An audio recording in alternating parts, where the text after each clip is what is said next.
Hello, Cubs fans, and welcome to another episode of Cubs on Tap. I'm Joey Ricotta, joined by Tyler Edmonds, Teddy Freddy 270. Whoo doggy. Whoo doggy. I don't think y'all know. I don't think y'all ready.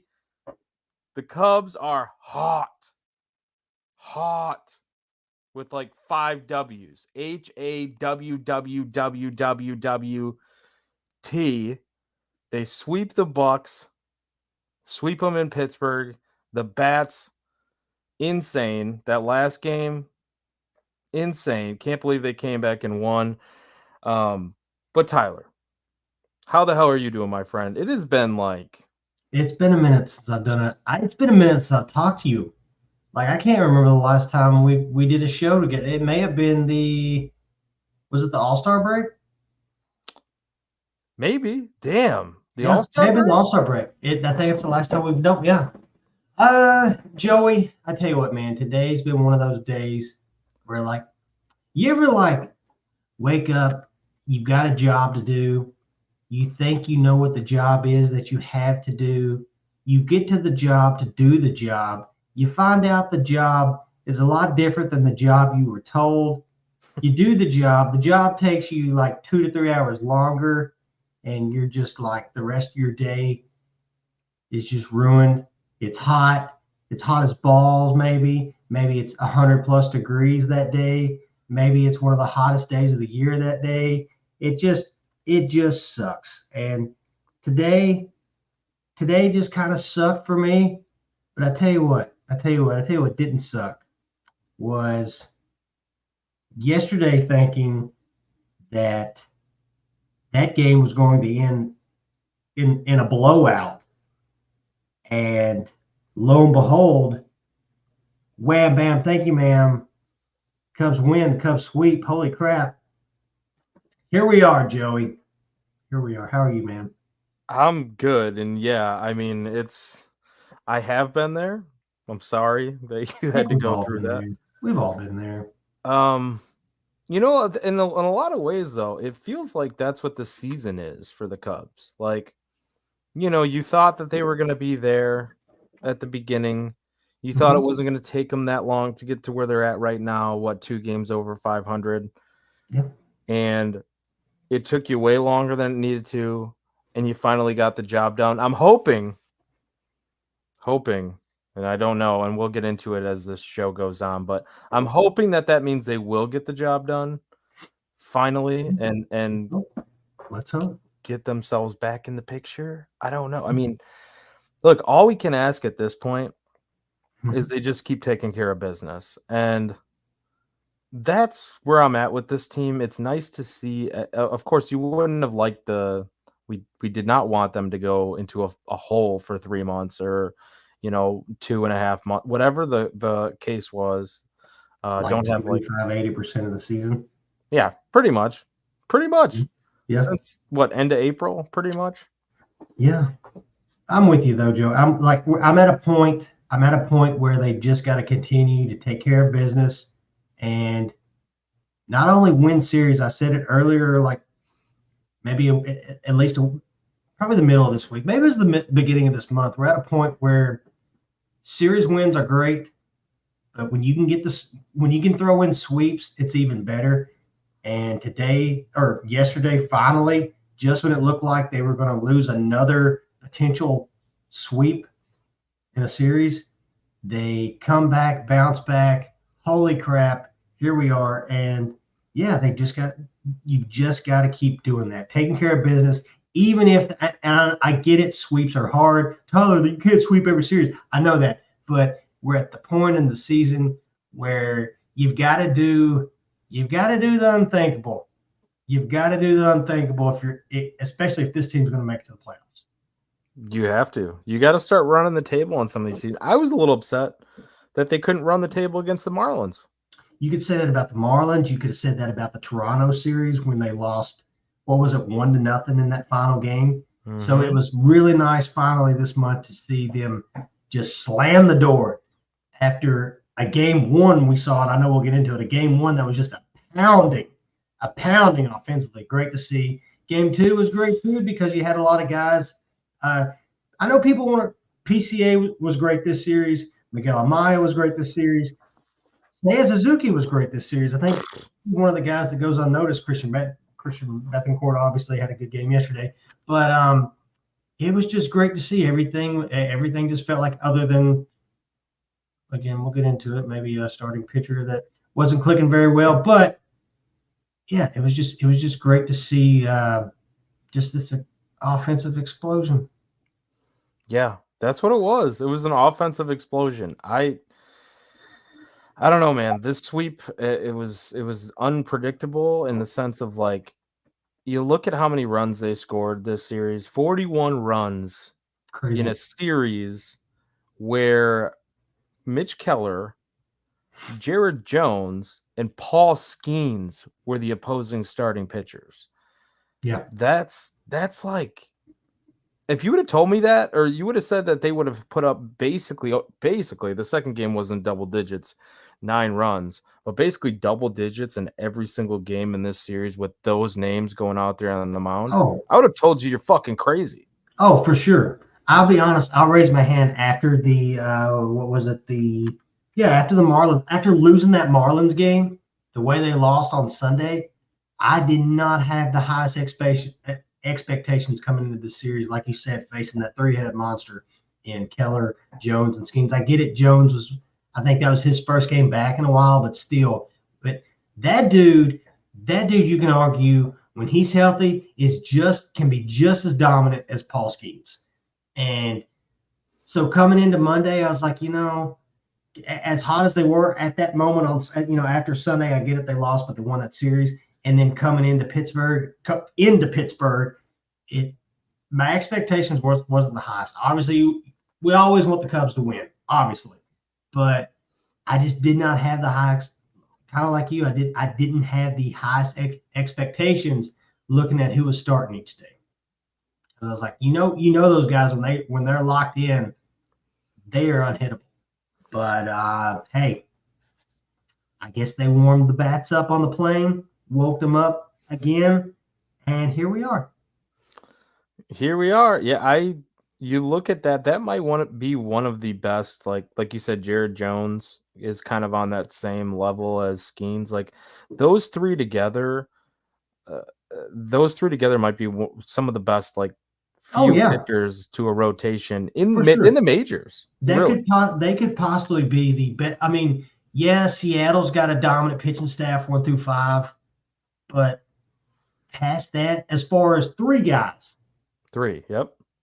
and yes, Chicago's had a solid rotation for the most part, especially 1 through 4. But 3 guys that can take over a game, I don't know many other teams that have at least 3 guys like that. Oh, you've got Seattle. I'm sure somebody right now is yelling at us because there's probably a team we're forgetting. But even the Dodgers haven't been healthy all season. I know everybody can say, "Oh, well, the Dodgers feel like they have 15 different starters," but hell, all of them seem like they're getting hurt right now. But other than that, I really can't think of a whole lot. So yeah, I mean, Pittsburgh, and not to turn this into like, oh, look out for Pittsburgh, but Pittsburgh's right there too, man. They're just, yeah, they've had a horrible second half. They had that nice first half, but Pittsburgh's not a horrible team. So just come in and sweep Pittsburgh. Love to see.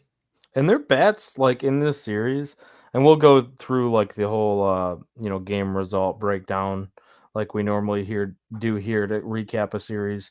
But their bats weren't dead in the series. Like, they weren't completely dead. This was just a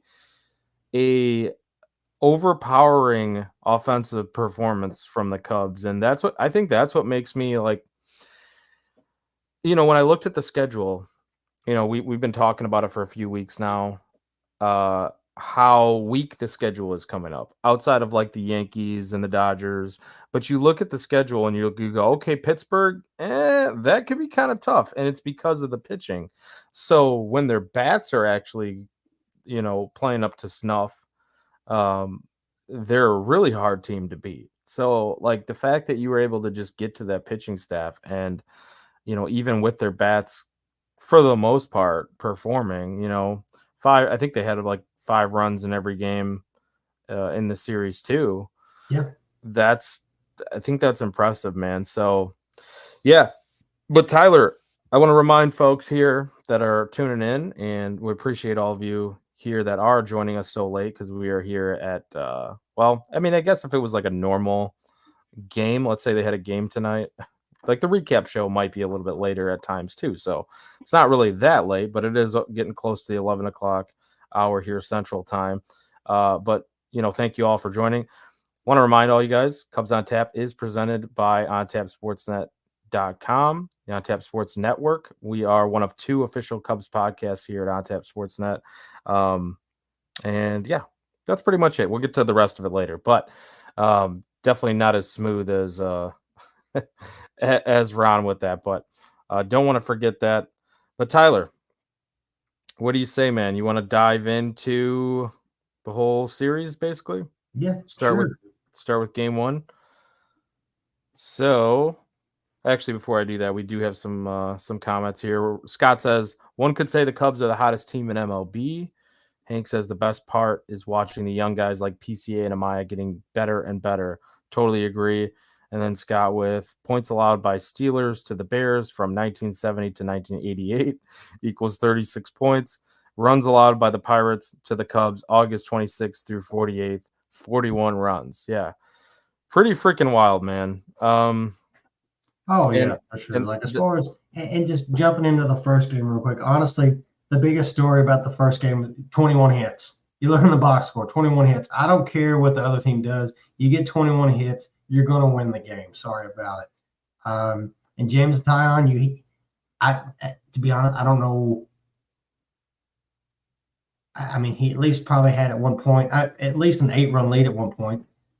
That's always nice to have as a starter. It's nice as a starter looking up on that scoreboard and knowing that you've got all kinds of crooked numbers. It's nice. It's nice to have that in your back pocket. I think, you're not as, I guess, I mean, obviously you're trying to pitch to the best of your ability, but you're also, you're challenging hitters more. And yeah, so 21 hits. That's the story. 21 hits. PCA had a great game, I believe. Did Amaya have his 4-hit game on Monday? He did 4 for 5. Which speaking of Amaya, I know everybody's talking about Miguel Amaya, and I'll jump on the train with him. That dude has saved himself, and we've talked about it in our text message group.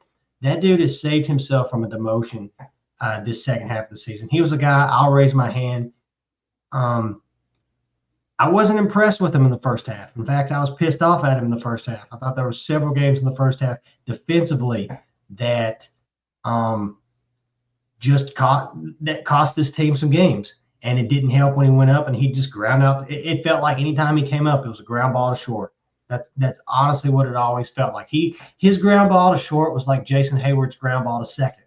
And then, yeah, I don't know. It just after the All-Star break, changing up the stance a little bit, that guy has just revamped his entire season so far.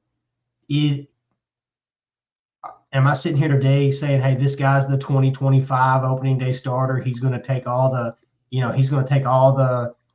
most of the reps. I don't know. I don't know if I'd go that far, but as far as right now, he like I said, he has basically saved himself from a demotion, because I think all of us here at one point were screaming, send that guy down, and he's changed something, and it has worked. It has worked very well. So great to see that.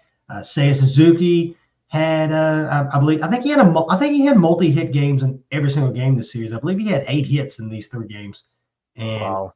PCA had PCA had his 3-hit game. It's nice to see that. If one thing, I'm not trying to sit here and say, oh, they're not going to win. They're not going to make the playoffs. Maybe they will, maybe they won't. If there is one thing, especially in the second half, other than Amaya, it's obviously seeing PCA grow. It's seeing PCA turn into that guy that hopefully he takes what he's doing right now and it becomes him, if that makes sense.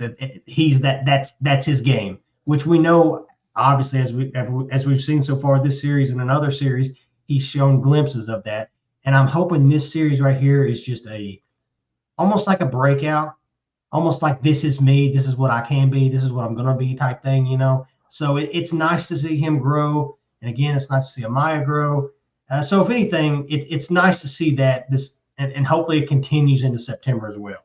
If anything at all, even knock on wood, nobody wants to see him go on a losing streak, but let's say something was to happen and they got swept next series, and we're talking next week about, oh, this is over, they're not going to the playoffs, whatever.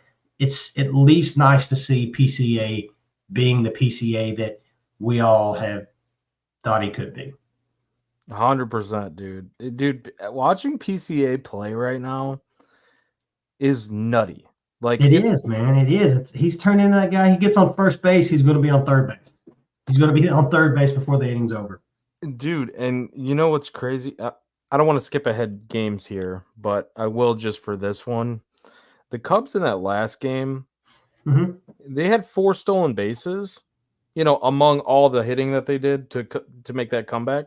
Was that like, I thought they had, which game was it? They had like 7 stolen bases. Oh my God. The first game they had, let's actually was look that at the first game? The first game they had, it's all like a big blur right now. 2 from Happ, 1 from Horner. That's 3. 3 from PCA in that game. So they had 6 just there alone. And Grandal was just getting 8 up. Oh, he was getting destroyed. Let's see here. Bellinger had 1. Yeah, he's still third. And Suzuki had 1 as well. So they had 8 stolen bases in one game, which I don't know. There was some kind of stat number on that.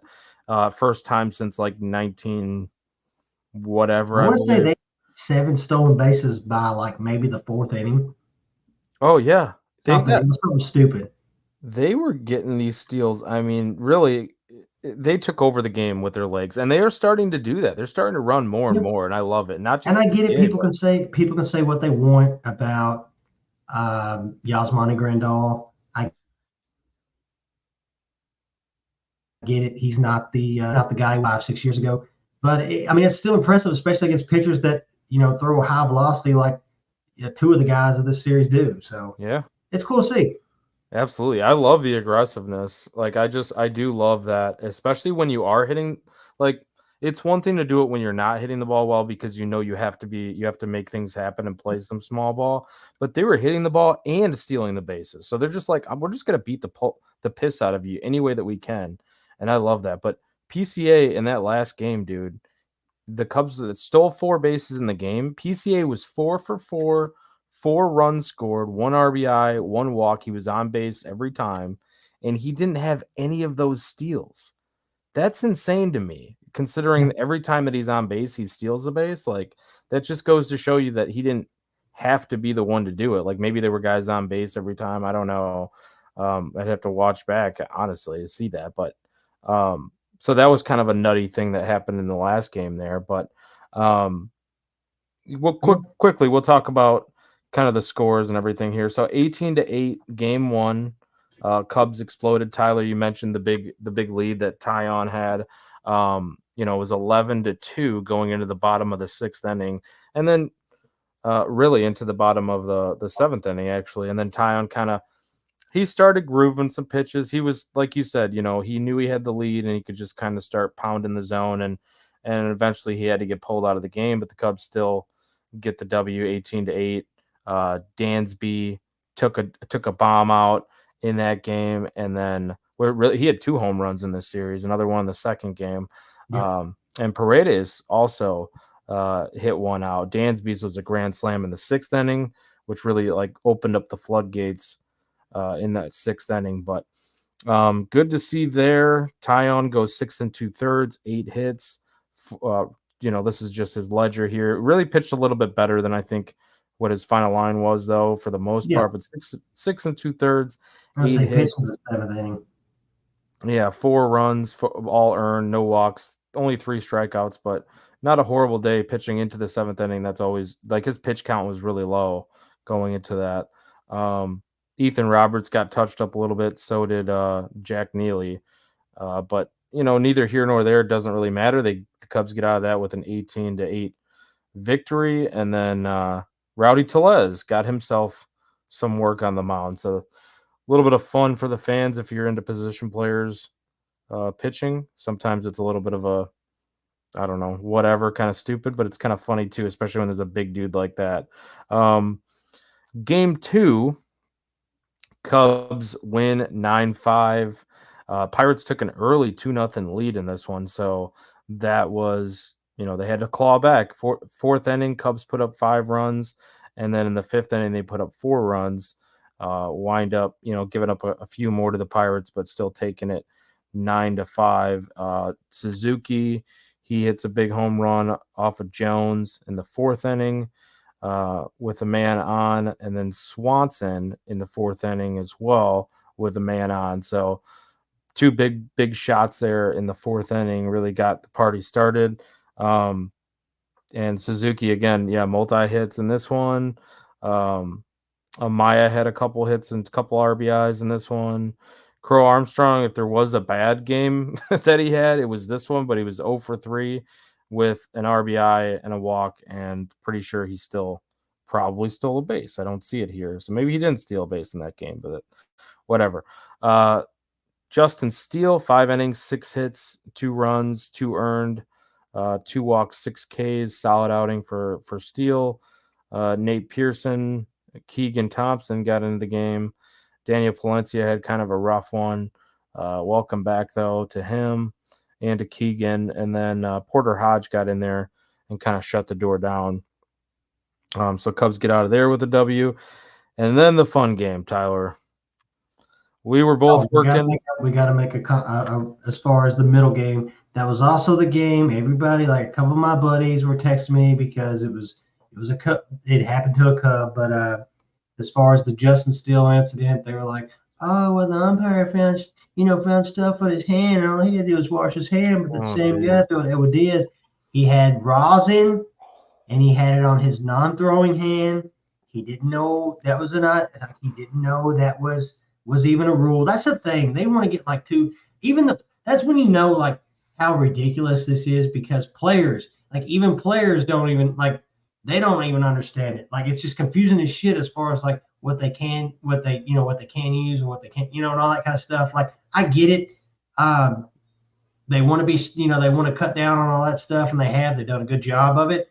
But whatever it was, like, he had rosin. They said it. He had rosin on his hand. It was obvious. So for all those guys out there, for all those haters, especially the ones that have been like blowing up my phone about it, like, just read the rule book. It was just rosin. That's all it was. So, suck on that. And the Cubs won. Didn't mean anything, didn't really make a difference. So, yeah. And I'm sure when we have him on in spring training, we can ask him about it, and he's going to say the same thing. So, yeah. Suck it. That's all I can say. That's all there is left to say. So, there's no better way to put it. Just suck it. Yeah. Put out the old DX and just start. Yeah. And just get off my lawn about it. Because that's all it was. It was just rosin. Old grumpy umpires and fans of other teams. But, good on the umpires for like not making a big deal out of it either, because that same guy, and that's another thing too, real quick, not to turn this into like a big debate about that, but like, I get it, at the beginning of the year, maybe Edwin Diaz was in the same boat, but it was early in the season, and maybe even the umpires, who knows, the umpires may not even be 100% on all of it, because they're getting so much crap thrown at them too. Not to take up for all the umpires all the time, but take up for them a little bit, I guess, whatever. Like, maybe it was one of those things where at the beginning of the season, if that guy could go back, maybe it was one of those things he wishes he could have took back. Maybe I went a little overboard about it. Maybe not. I don't know. Obviously, though, whatever he had, caused a 10-game suspension. So it must have been something a little more serious than just rosin. So, and the thing is, these guys get checked every single inning. So who's going to be stupid enough to like put stuff on their hands, especially where people would see it? And, there's cameras everywhere. Not only on the field, but every Tom, Dick, and Harry in the stadium have camera phones now that like can, see the hairs on my arm from 100 yards away. So yeah, You got to be a moron to be like I'm basically trying to saying do it. Justin Steele did not cheat. And Mm-hmm. people, I'm just going to stand up for him right now. I'll be his shield. Y'all can throw theirs at me. I don't care. I'll answer all the questions. He's not a cheat. It was just rosin. He said it. The umpire saw it. And again, anybody would be stupid to put anything else on their hands and whatever because there's so much. Everybody checks everybody now. So Yeah. shut up about it. Stop texting me about it, Kyle. Call him out. Call him out. I'm just, anyways. I That's love it. Yeah, but no, dude. I mean, you're. I couldn't see Justin Steele doing that. So I don't think that that's what it was. Definitely, I agree with you there. Are there cases where maybe it's still happening? Yeah, I'm sure there are. But like the umpires, and I agree with you, man. Like what the umpires might not even know what they're looking for in some of these instances like that. And I understand why Justin Steele was upset too in the moment because he's just going about his job, right? Well, Like he even said it like in the post-game interview. He's like, "Man, I was shaking because I was nervous. I didn't even know what I had done. I didn't even know what was going on. So, yeah, ridiculous. But anyway, so that yeah, game happened. Oh, go ahead, Tyler. Sorry. no, go ahead. So that situation happened. We know Justin Steele's not a cheater. we know that. Everyone else can suck it if you think Justin Steele is a cheater because he's been dominating people for 3 years now. So I think he's okay. He's just pretty damn good at this point. But game 3, Tyler, I know where you were and I know where I was. Yeah. But for the people that are joining us tonight, where were you game 3 of this series when Christian Bethencourt went into God mode? Where were you? That's all I want to know. Because I'm going to say most fans at 11:30 on a Wednesday, middle of the work week, probably did the same thing that a lot of us did. You saw it, and some of the guys here are talking about it in the comments. They saw Kyle Hendricks on the bump. Oh gosh, what's going to happen here? That was probably the first thing. Was, oh gosh, please offense show up once again for us today. That was probably the first thing they noticed. And then there was a point where I don't know, maybe in the second inning, it was like, okay, this isn't going good. And then at one point you look and you see it's like 10-3, and there you are. And I think most of us was probably like, well, we know where this one's going. And then it's like a freaking RKO out of nowhere. Just a few innings later, here we are, 11-10. So nutty, man. So Bethencourt, and I did the same, man. I was stuck in the office working, and I was like pretty regularly checking my phone for updates and just like keeping up with inning to inning. And then when the Cubs fell down, I mean, Skeens was pulled after only allowing 2 earned through 5 innings. It's a Paul Skeens start. Let's start there. It's a Paul Skeens start. Do you expect the Cubs to put up 14 runs by the end of it? No. No, but the fact that what was impressive as far as the beginning of the game, though, the fact that they scored 3 runs in the first 2 innings, that was pretty. I was not expecting that. Yeah, but that's where it's like, okay, you needed somebody other than Kyle Hendricks, who I don't think he's been horrible since like having that really rough start to the year, right? He's kind of settled in and been pretty solid for this team for the most part. But you talking about Hendricks? Yeah, for the most part, he's settled in. Like he's been consistently okay for most of the season outside of the very start of the season, right? Like, let me ask you that, or let me ask you this though. Kind of, is this the last Kyle Hendricks start we see though? No, because they need guys to eat innings right now. They need guys to eat innings, but he didn't do that. That we want them to go on. If they're going to go on this streak that possibly gets them into the playoffs, I don't know if Kyle Hendricks is the answer. Well, he's not going to be in the he won't be in the starting. Like, let's say they do go on a miraculous run, right? It won't be because of Hendricks, number one. but it also won't be. He won't be in the mix for starting any of those games.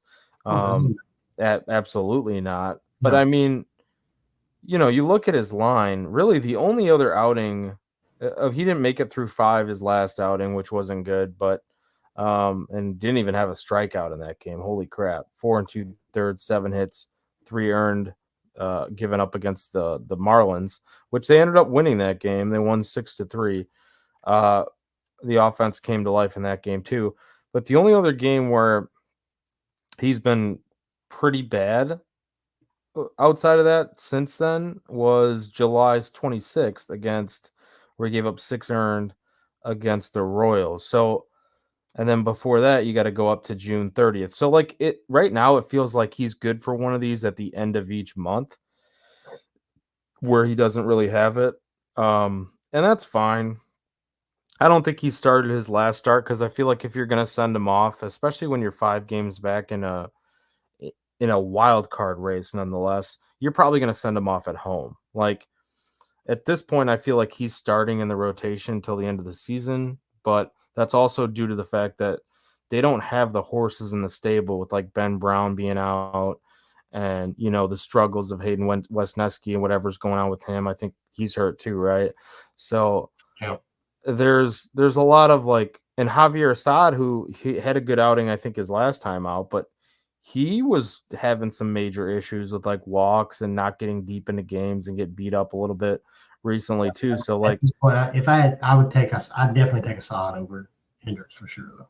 well, I would too. I agree with you there because it's like Assad has one, he's got the youth on his side, so like he's developing too. So you want to see if like what he can bring to the table, possibly fighting for a rotation spot next year, which that's up for a debate if he will be in the rotation next year. I kind of feel like he's going to go back to a bullpen role or something like that.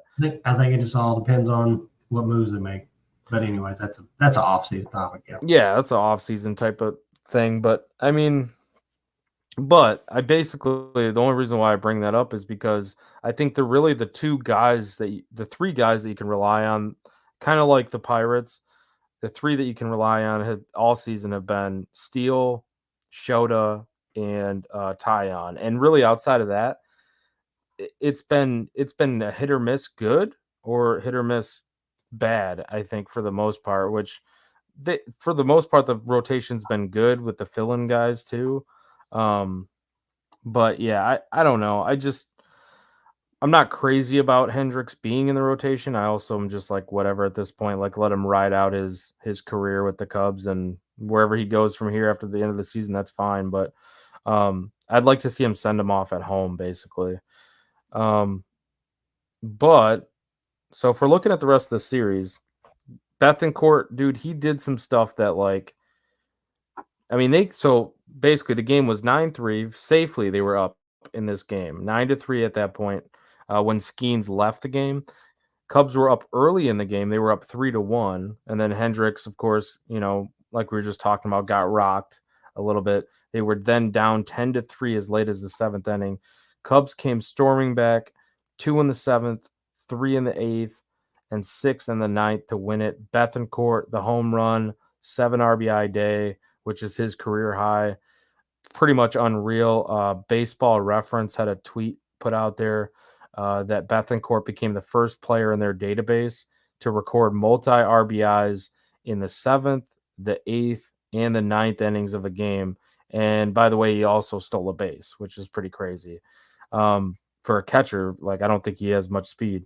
In 11 games since joining the Cubs, Tyler, he's 11 for 27, 407 average, a 1337 OPS, 3 bombs, and 15 ribbies. So if it's not Miguel Amaya, who the guy has been killing it, Amaya, since July 7th. Like his numbers since July 7th are pretty freaking crazy. Bethancourt's been great, man. Like, yeah, he was a guy that wasn't he picked off? Was he picked up off waivers or picked up off? He was dropped by somebody, right? I don't even remember where he was playing, to be honest. Was it Miami? Could have been. I'll look it up. It was Miami. But yeah, it's awesome to see. It's great to see as far as just what he's done so far, especially that last game. Miami. Yep. It was impressive. It was awesome.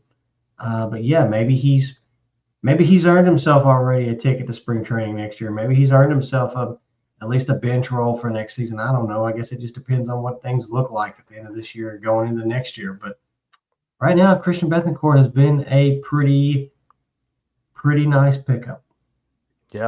for his role. Yeah, no doubt, man. For his role, I think is the right way to put that. Because like going into next year, you were just saying, Tyler, a minute ago, how you're not sure if like Amaya will be this opening day starter or things like that. I want to see more from Amaya the rest of the season before I say they've found their catcher or anything like that. But I will say it's nice to see the adjustments from Amaya, and I do agree with this comment. I forget who had it here, so give me a second while I try to find it. But that leg kick, and you were talking about it too, Tyler, the adjustments that he's made, kind of cutting that down, really quieting the swing and the the movement there to be just a little bit more simple. I think that's made a big impact for him. Since July 7th, Amaya is slashing 347, 392, 579 with a 971 OPS. That's a pretty large sample at this point. I want to say now that I'll pass it back to you on this because I feel like PCA is no doubt like starting to come into his own, right? Like he's a top prospect that's been a top prospect for a while. Amaya has had that pedigree in the past as well, not quite like PCA among nationally, but at least in the Cubs system. Do you think like this is just because defensively he's been better in the second half of the season too, and I think maybe that's just because the offense is starting to come around. I don't know, but I know the pitching staff seems to talk highly about him. They like him, how he calls games, how he handles them. The pass balls were kind of an issue at points, especially early in the year. Like he would get lazy on pitches in the dirt and things like that. Do you think there's a chance though that let's say he rides out the rest of the season, right? And he's still maybe not quite on the heater that he's on right now, but he consistently hits for the rest of the season. Have they found their catcher and center fielder with PCA? Like, are those two spots that possibly you don't have to worry about next year? I wouldn't say you don't have to worry about them because I feel like they both have room for growth. I think so far, like these two little, I look at it, these two little stretches these are nice to see. I've got to see more of it. I've got to see more of this consistency before I can say, yeah, that's the guy. Because I think we forget PCA is, what is he, probably 22, 23? He's young. So there's still room. I think there's still room for growth for both of them. He's 22, yeah. 22. So I've got to see more from both of them, and I get it. They've shown flashes. Like I want to see PCA. I want to see PCA continue to get on base.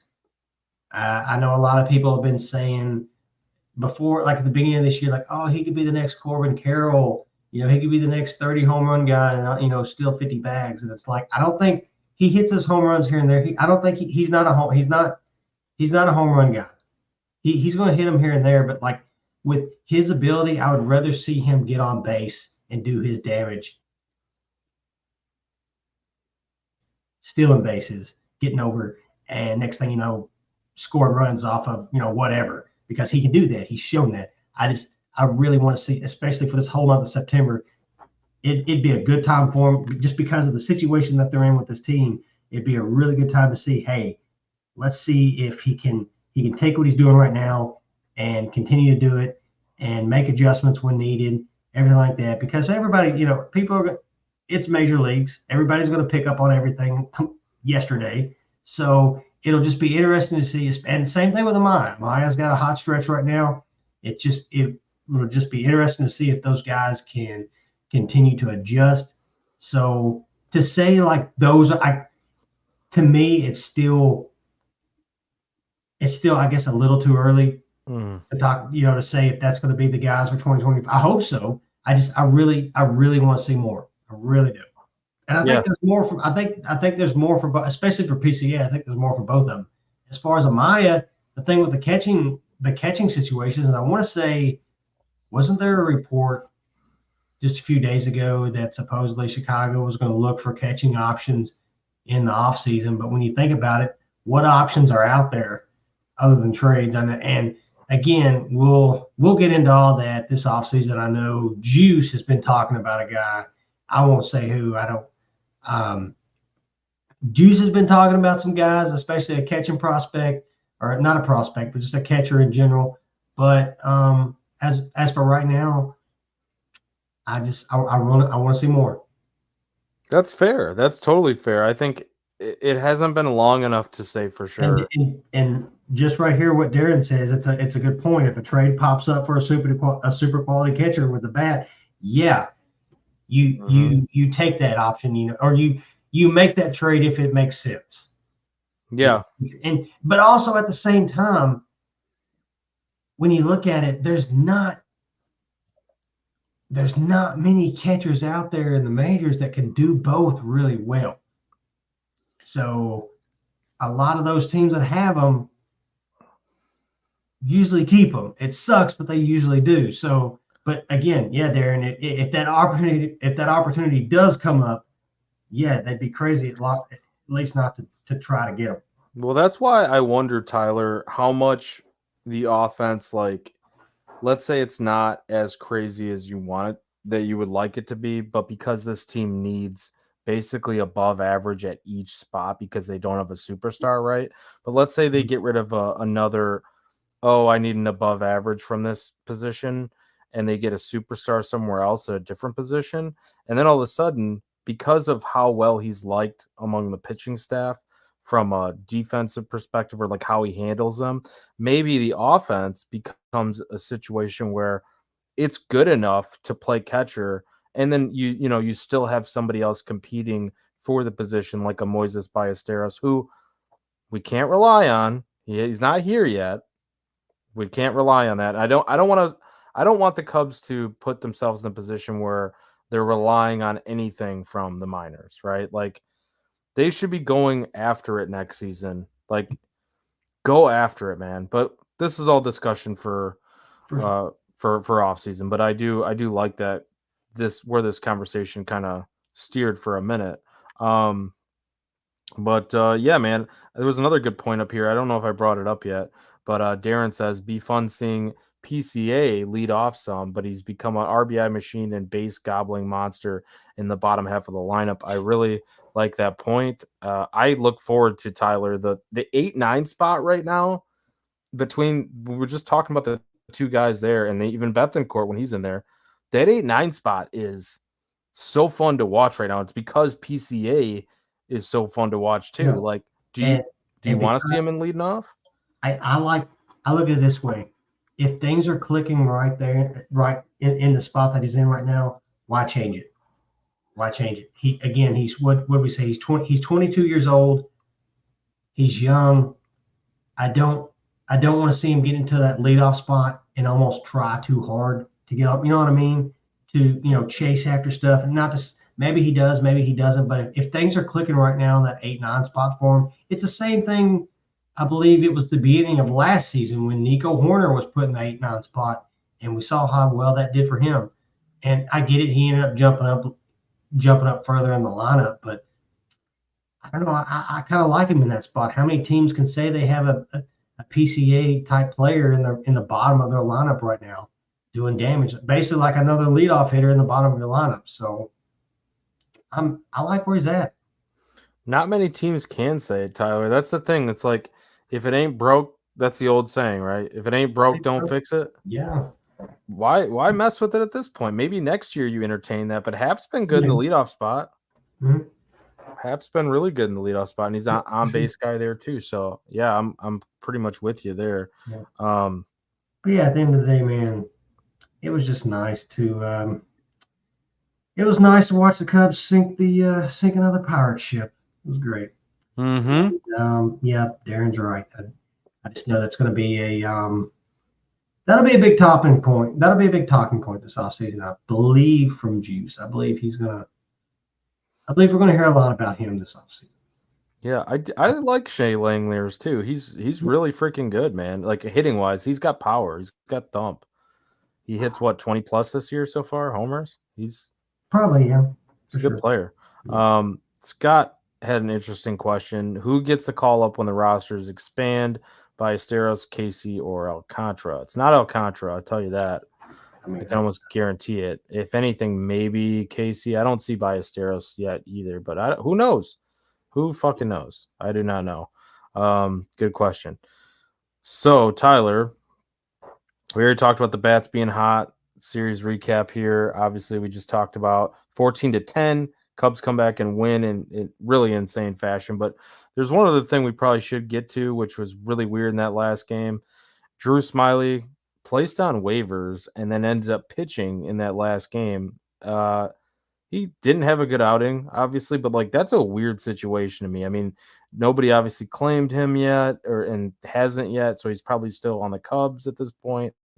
I know he had a rough game, but you try pitching in a weird situation where you just got put on waivers and then go into a game. Like, I don't know, weird, man. Like, what were your thoughts on, first of all, just seeing the news it that was Drew Smiley? it's a salary dump. That's what that was. It was a salary dump.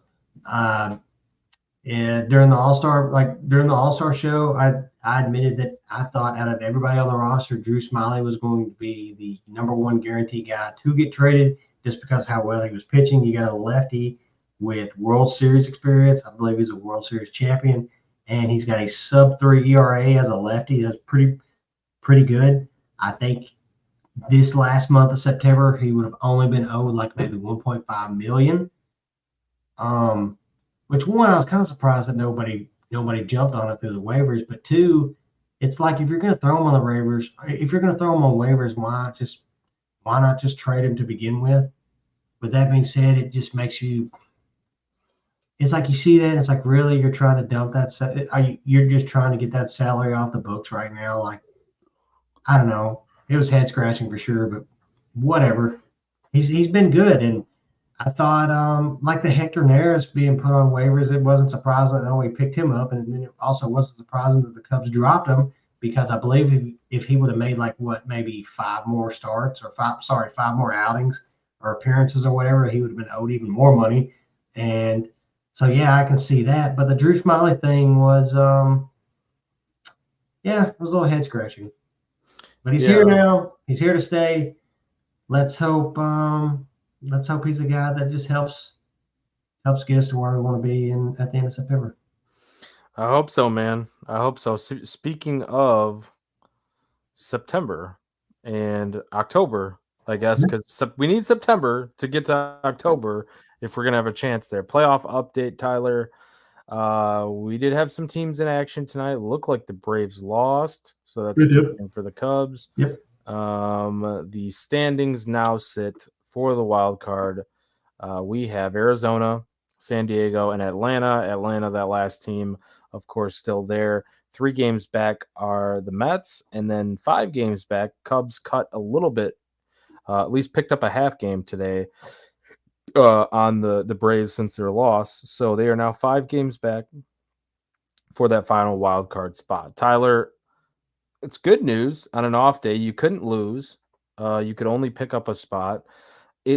Now you've trimmed the fat to, instead of having to hop over St. Louis and San Francisco, you only have to hop over the Mets to get to the Braves, but then you still need the Braves to start losing some games, and of course the Mets too. And you really cannot help yourself because you don't really get to face those teams coming up. The schedule does look nice, and we'll get to who's next on tap for the Cubs this weekend, starting tomorrow. But Tyler, playoff chances. I know it's like, to me, it feels like you got all this steam. You're going to get us right up to the point, and then it's going to collapse at the end. But at the same time, I'm a little hopeful just because of the way that the bats are coming to life right now. I don't know, man. Like I'm getting and the schedule. It's the schedule as well for me. The Cubs have a really solid strength of schedule coming up. Like not that great of opponents outside of the Yankees and the Dodgers for the most part. But this series was one of the series that I looked at and I'll go, and that could be tough with Pittsburgh's pitching. So Tyler, playoff chances. Thoughts right now. Okay. I told you before the show, it's not okay. It's nice to see what's going on right now, and I hope they make the playoffs. It's also it sucks to see that there is fewer weeks remaining in the season than there are games back that the Cubs are 4-5. That being said, it's kind of like what we talked about earlier. You just got to keep handling your own business. We can sit here and talk about the schedule. Here's the thing about the schedule: whether so you could say it's not a bad schedule, you could say it's a mid schedule. You've got a month left against Major League Baseball teams. Some that may not have had a hot season, but they all want to finish their season off on a hot note. So good point. You come in, you can sit here and look at Washington and go, oh, it's Washington. They're below 500 now, blah, blah, blah. They just won a series against the Yankees. And then you got Pittsburgh again. And who knows, maybe, you're probably going to see Paul Skeens again. You may see Jared Jones again. And who knows, maybe they want to come back and one more time just stick it right back to you. Then you've got New York, and then you've got the Dodgers. You've got Colorado. Add Colorado is a tough place to play. Colorado, they've got a couple of guys, Britton Doyle and Nolan Jones and a few other guys that aren't bad. Who knows? Maybe that's not an easy series that as easy as we think of. And then you still got Philly. You finished with Cincinnati, who's been a thorn in our side. So I'm not gonna. I just this whole thing of the schedule's weak, but the schedule's the schedule. So just take care of business. Do what you have to do. I get it. It's Washington, but still, it's Washington. I don't care. It's Washington. We're playing Washington this weekend. You can say what you want. Oh, it's easy teams or not, whatever. Just take care of your business. Obviously, you want to win a series, but if you could sweep, you got to sweep. This is the time right now where a series win may not be good enough. Like, this is the time where if you can sweep, if it's right on the doorstep, you've got to finish it. You've got to sweep it. You can't pull a Toronto. You can't pull a Miami. You definitely can't pull a Cleveland and get swept. That's the last thing. When I feel like any of these, especially the next 2 weeks, but just starting this weekend, a sweep. I feel like if this team gets swept at all at any time left in the season, it's over, done. So take care of your business. Don't look at it as, oh, we're playing Washington. It's just it's no layup. Another no day on the layup. job. Let's do our job. There's no layups, man. I completely agree. It's baseball. These are still professional teams, and they still have good players. And right now, I'm looking at tomorrow. If we're looking at what's on tap, they got the Nationals this weekend. Dylan Cruz, who's he wants to have a good month of September because he wants to come back next season on the major league roster. Yeah, they got guys like C.J. Abrams. He's a good young player. Yeah, C.J. Abrams. The Wood kid that plays James Wood? Yeah, absolutely. Yeah. Yeah. Yeah, they got some young talent over there in Washington, so you can't sleep on them. And Jake Irvin, who's starting in this Friday game, that'll be a 5:45 start time. Jake Irvin's been solid mostly this season. I think maybe some hiccups here and there, but the Cubs don't even. It's TBD right now. Our favorite pitcher starting for the Cubs tomorrow. Outside of cash considerations, but that's in the trade market. But TBD tomorrow. I don't know who that means. I didn't actually look and see who that would line up to be. I know Tyon and Steele pitched recently and Hendricks. So it's between maybe Assad and Shota. I feel like it'd be Assad. I think Shota pitched. Who pitched Monday's game? Shota pitched Sunday. So I guess it could be Shota. Could be Shota. Shota pitched Sunday, right? I think so. I'll go back and look. Was that Saturday? God, I don't even know. Sunday's game. Let's check. So 7-2 Cubs lost. Sunday's game. It was Assad that pitched that game. Merriweather had a dumpster fire outing out of the pen. Yeah, so I guess it's Shota. What's that? I guess it would be Shota. Well, Shota, yeah, because Tyon started on Monday. Then on Tuesday, it was Steele. So we got Shota. There we go. Good start, man. I wonder why it's TBD still, though. That's really weird. They do that a lot, though. Yeah, they don't want to tell us before they tell us. 3 games against the Nats, so I'm with you, Tyler. Let's go get a sweep. Let's do the same thing that we did this time. Make this East Coast trip worth it, and just go ahead and take it. And then bring the bats because here's the thing. Now that we know the story, it's been the story of the whole season. If the bats are hitting, the bullpen's not that great. So if these bats are gonna do what they did in Pittsburgh earlier, this beginning of this week, just bring that over to tomorrow and Saturday and Sunday. Hell, you got college football season coming up starting on Saturday. I know it started last week, but you got Saturday too. The boys are going to be fired up. So just hit the crap out of the ball, get the game over with a 10, 15 run thrashing, whatever you want to call it, and then just go chill with the guys and watch football. Sounds like a hell of a weekend. It does sound like a hell of a weekend, especially, dude, I'm going to be bored this weekend if I don't get some entertaining sports. Like, I got a house to myself this weekend. Like, I'm going to be bored this weekend. I need some, entertainment. Please go win some games. And Tyler, remind me again who you think is pitching tomorrow, because Scott wants to know.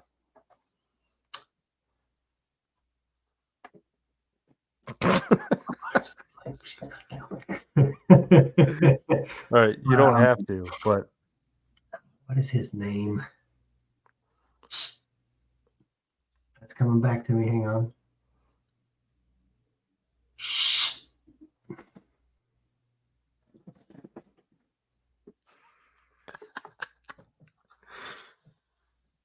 Shota! Ima! Nada! Saying it that loud because I'm telling you she'll get up and she'll kill me. We don't want that. We don't want you kicked out of the house. Which, by the way, my buddy, I always forget his name because he changes his Twitter name all the time. But I told him I believe we are meeting at the. Do you remember the guy? I can't think of his name right off the bat, but he's the guy that he asked me for permission to do the Shota Imanaga thing. I was like, dude, you don't have yeah. I don't own that. That's like, you just do it, man. You didn't copyright it? But no, he's cool, man, because I can't think of his name, but he always messages me all the time. His Twitter, I can't find it. You didn't copyright that, Tyler? I should, right? You should. Hit someone else's name. Anyways, me and him are meeting up, I believe, for the Oakland game, the Tuesday Oakland game against Athletics. And he's like, dude, we got to do an Imanaga. We got to do an Imanaga yell together in the bleachers. I'm like, yeah, for sure, man. I'll be there too. I'll be there next Saturday against the Yankees too. But yeah, so I'll be there Friday. Really? There we go. Yeah. So my buddy, he wasn't there. My buddy Steve. No, it was me and Ron. He'll be there Friday. He'll be there Saturday too. But, nice. Be fun. Which we'll talk about that next week. Tell him to hit me up. We'll meet up. Yeah. If you're gonna be there, I don't know if you're gonna be there Friday. Probably. I don't know if I'll be there on Friday. Friday night. I won't get in until late Friday, but we'll be there at the Saturday game for sure. Okay. Yeah, because I'm going with my dad and his buddy on that Friday. So, and that's the only one I think. I think I have tickets to Sunday too, maybe, possibly, not sure. But I did get the Friday one. But that's probably the only one I can make because I got other obligations. Omar here says, time for Kyle Hendricks, retired baseball. He is not getting younger anymore. Let young pitching player. Well, I get what you're saying. You basically let young pitchers pitch. Basically, I think is what you're trying to say. And Scott's trying to give me betting advice about our Iowa Hawkeyes. He says bet the over. You heard it here first. Scott, I haven't even begun to look at lines for that Iowa game yet. I am stuck in like weekday mode at this point still, and I did bet the UNC and Minnesota game. Who knows if that hit because I had to stop watching so that we could do the show. But I'm about to check right now, Scott. Oh, I'm watching. I'm watching more football this year. Actually, I'm doing fantasy football this year. I had my draft Yes, day. I couldn't name 10 NFL players right now, my bet hit. but I'm playing fantasy football this year. And you know who's on my? You know who I drafted? Who's one of my quarterbacks? Who you got? Caleb Williams. Ooh, did you get him in like the 10th or 11th or something? It was late. Yeah, he's my backup. But That's a good late pick. That's a good late pick. Okay. It's mine. So, I like it, man. And I wasn't a huge Caleb Williams guy like all throughout this entire process, but I will say he's kind of come around on me now. Mhm. And now I'm giving the kid a chance because I'm a Bears fan. I have to. Good. I'm giving him a chance. But yeah, Saturday, man. Saturday, the plan is to watch these Cubbies beat the Nationals. Hopefully, their second game in a row in the Nationals, and then I don't know, maybe watch a little Alabama, Western Kentucky University right down the road. I know our guy Justin Steele. He's a big Bama fan. Nothing but the Tide, but we got to see a Western Kentucky W. When the WKU and the Big Red. Dude, what an upset would that be? When the Big Red comes, man, when the Big Red come rolling up in Bama, you never know, man. You never know. And it's not that I don't hate Alabama. I don't hate Alabama. But come on, Western Kentucky. That's basically where I live. So, I don't know. You got to stick with your home team. You have to. Well, okay, so whatever the spread is, Tyler, I will ride with you and take Western Kentucky spread if it's like crazy. I'll do that. Because I can't take money line against Bama. I can't. Oh, yeah, it'd be stupid. It'd be dumb, yeah. But you never know. You never know, but you kind of know. You never know. Anyways. So Scott here's saying Iowa over under 40.5. Bet the house, no Kirk and a new OC. Yes, please. I'm so glad they got rid of Brian. God damn, am I happy they got rid of Brian. Mm-hmm. But anyways, yeah, Scott, I kind of like that actually. I kind of like the over. I will be sitting my ass on the couch most of Saturday. Probably go out to lunch with my dad at some point, and then rest of the Saturday I'll be sitting on my ass or going to someone's house and watching, or going to a bar and watching college football all day long. So, and baseball too, because this is a baseball show. I don't know what we're talking about, Tyler. We don't watch football. We just watch baseball. That's right. Yeah. But if you are looking for another fantasy league to get in, we had one member that needed to get out of a league. So we're looking for one person to join another fantasy league. Oh man, I'm good. I'm good with my one team. I'm good, man. It's a lot to keep up with too, bro. Yeah. So anyways, with that said, let's see what else. So, I mean, we already went over what's on tap. Cubs got the Nationals this weekend. Hopefully they can get another sweep here and just keep it rolling on the East Coast. Tyler, any final thoughts before we head on out of here? And this was fun, man. I'm glad that we actually got to do this for a change. It's only been 2.5, 3 months. Been a minute, yeah. Final thoughts. I'm just going to try my best to be optimistic. I get it. This season's been a roller coaster for the most part. And for the most part, it's been, not the best roller coaster in our favor. But with that being said, hey, 5 games back, I get it. We can say what we want about, this is the Cubs. You brought in Craig Counsell. I know, and that's stuff we can talk about in the offseason. But right now, they still have a chance. So I'm going to do my best just to continue to stay optimistic, positive, whatever, and just see what happens. Just see what happens. Get hyped, Tyler. Get hyped. I'm trying. I know you can't do it now because your wife's sleeping, but Oh yeah, yeah. If I trying to look out for you. if I yelled and chanted right now, man, it would be good for the viewers. I'll say that. Until the camera just went off because She comes in and just smacks your monitor beating away. the crap out of me. Just The light just came on when you said that too. dogs behind her, just like barking at me. Yeah, bitch, what are you doing? So, oh yeah. We don't really want you getting beat up tonight. Yeah, it'd be bad. But yeah, that's my final thought, man. Just stay positive, stay optimistic, and hey, September's here. Who knows what can happen? Who knows what can happen? We've seen crazier comebacks as far as Yeah. the Cubs had a crazy comeback in this last game series. It was one game, but we've seen crazier comebacks in the standings too, like that. The Rays that one year. A lot of things can happen. So I'm hoping for the best, expecting the worst. I think that's the best way to put it. I think you are too, Tyler. Bleeding. I mean, we are riding with this team. We have to ride with this team till the very end. And that's what we will do here at Cubs on Tap, one of two official Cubs podcasts at On Tap Sportsnet. Go ahead and check out the Dingers podcast as well. They do a great job over there. Go ahead and check out all the other content here at OnTapSportsnet.com. You got Sox on Tap, Bulls on Tap, Bears on Tap, who they're just getting into the swing of things as we were talking football here. The college football guys doing a good job on their show as well. B-Don's got the coverage for Notre Dame and for NIU. So check out those shows too. Four Feathers podcast.